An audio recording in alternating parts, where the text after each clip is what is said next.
How y'all doing today? John Cash at it again. Let me explain something to you that you probably don't understand about me.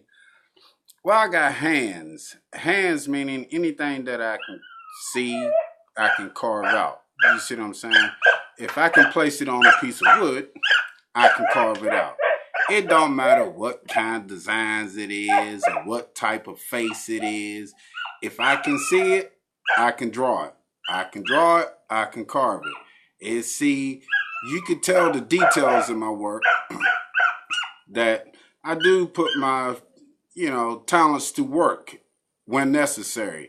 So it's not like I'll be sitting around looking for certain things to carve. Nah, it's the way my hands and my eyes see things in the wood, and I bring it out through my art.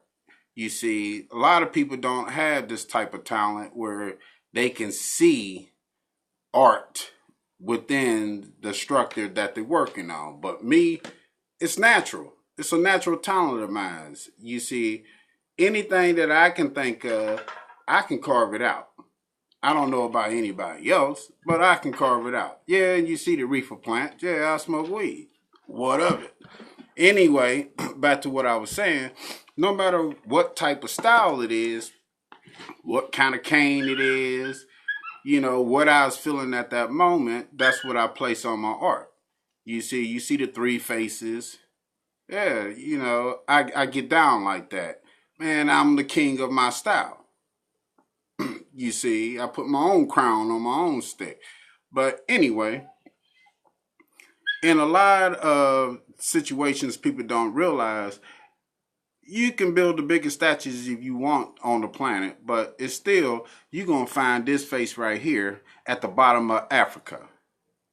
This is at the bottom of Africa. You turn your map upside down, you're seeing Queen Nefertiti. So she got the biggest face on the planet, Queen Nefertiti. That's the reason why I carved her out in my stick. For you can see, she is the diamond effect that we're all going through, seeing the different outcomes of this Adam and Eve apple situation that we're living in. Now, if you look up Babylon statue, you'll see from Babylon statue, everything started from the head. The head, meaning the head was made out of gold. The shoulders is made out of silver. The waist, thighs, and stomach is made out of bronze. And your legs is iron and the foot is clay. So we're living in the foot and iron stages. So if you want to pay attention to what I'm saying, foot and leg, meaning iron and steel. Iron and steel, all bridges and buildings is made out of iron and steel. Now, when you go to the clay area, the clay, the bottom, the foot, we started from the head. Everything in Egypt was mended out of gold. Now we're down to the clay and iron stage. Now, with all bridges, cars, back in the days, buildings made out of iron, we leaving out of the leg stage, going into the foot stage. The foot stage meaning the foot of it all. The end, for it starts back up to the beginning, which is the head, the rock again. Now, with the foot being clay, everything is made out of clay in this era of time that we're living in. You got your China wall is made out of clay. You got your pyramids made out of clay. See, big constructions on the planet was made out of clay and rock and iron. The last of the whole body that we're living in.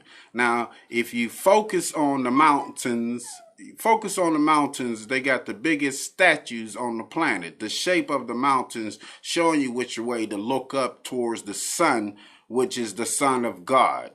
The sun itself. Without the sun, none of this is possible. We can't eat, breathe, or move without the sun. Too far away, we'll freeze. Too close, we'll burn the fuck up.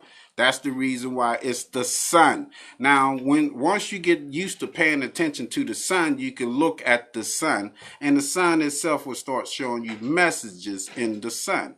That's what I do. I sit and I watch the black eye of the sun bounce around. Then once I get my focus clear enough, I start seeing messages coming from the sun. Now, for all of y'all that don't understand, as I did this more often, I start seeing spirits around me that know that I'll see the truth as the truth has been unveiled to me as I go through life. But at the same time, I've been focusing on myself, everything about myself. It's not about me trying to be like somebody else or portray somebody else. No, all my truth. And once you start believing in all your truth, your light starts shining. That's the truth of the matter. See, all this reading of books that man made up, that's all bogus, because that's all different stories of other people putting storylines together. Yes, the Bible is like a clue book. A clue book where you got to look into it and see things for the truth of it. So I'm going to leave this message as this, and I carry on. I get back to you. Peace, and I'm out of here.